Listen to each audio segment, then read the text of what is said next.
old widow lived in a small cottage by a forest in a valley. She had only 3 pigs, 3 cows, a sheep, and chickens, including a rooster named Chanticleer.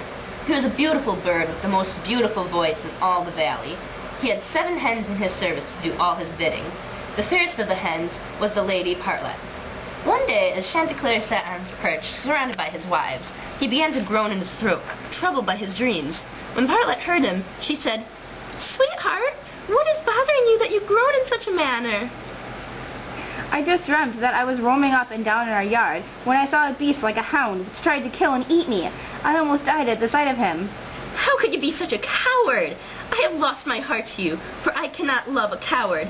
How could you be afraid of dreams? Dreams are caused by overeating, so you must take a laxative and have some herbs to make you better."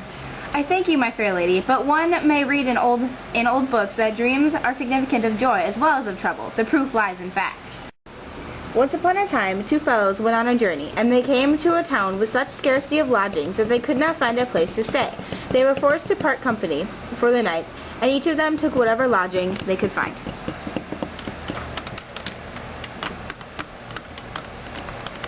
One was put in a stall, while the other, by luck, was well lodged.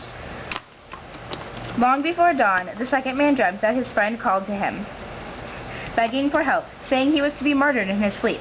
The man awoke frightened, but he turned over and took no notice of his dream. Thinking it to be foolish, he dreamt it twice, and the 3rd time his friend appeared and said, "I am now slain. Behold my bloody wounds wide and deep.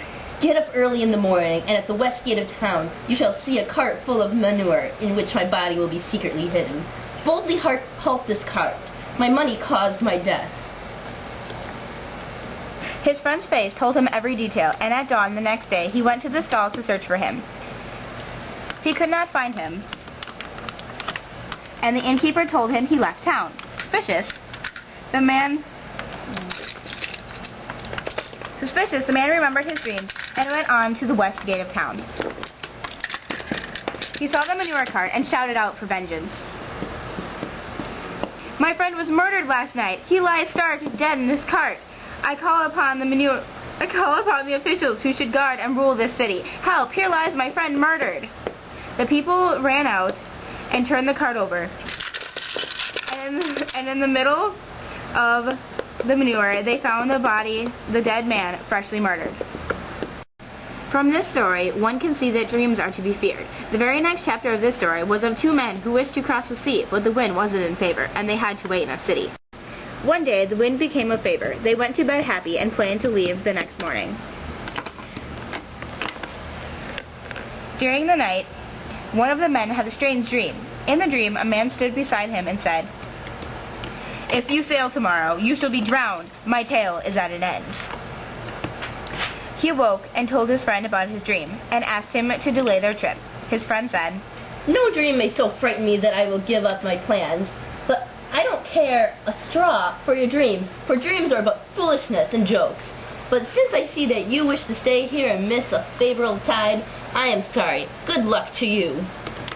So his friend left, and on his journey, but before he sailed half his course, the bottom of his ship accidentally burst open, and the ship and man went down in sight of other nearby ships. And therefore, fair Partlet, you can learn that no man should be too careless about dreams. They are warnings of things men shall see in the future. Now let's stop this talk and talk of happier things. At your sight I am so full of joy and comfort that I defy both dreams and visions. And with those words, Chanticleer flew down from the rafter with other hens, for it was morning. The rest of the day he was regal and no longer afraid. When the sun reached 41 degrees in the sky, he crowed in a happy voice, for he knew it was 9 o'clock. His happiness was quickly ended, though, for he realized happiness always ended in sorrow. A sly fox was lying quietly in a bed of herbs until past noon that day, waiting for his chance to attack Chanticleer.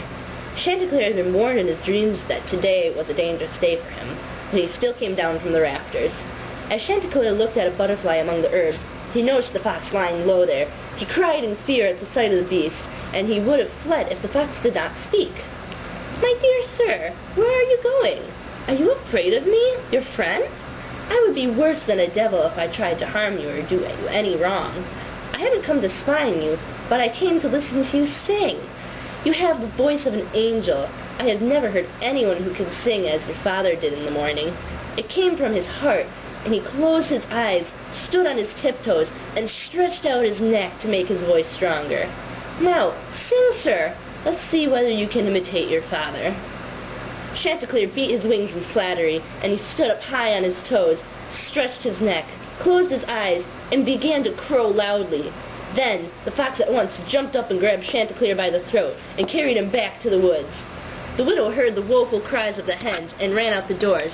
The animals of the farm ran after them in fear of the cries of chaos. In spite of his fear, Chanticleer spoke to the fox, saying, "Sir, if I were you, I would say to them, 'Turn back, all you peasants. I have reached the edge of the wood now. The rooster shall say here. In spite of you, I will eat him.'" And the fox said, "It shall be done." And as soon as the fox spoke the words, the rooster broke away from his mouth and flew high into a tree. When the fox saw that the rooster was gone, the fox said, "Oh, Chanticleer, I have done you a bad turn, but I did it without evil intention. Come down, and I shall tell you what I meant. I shall tell you the truth."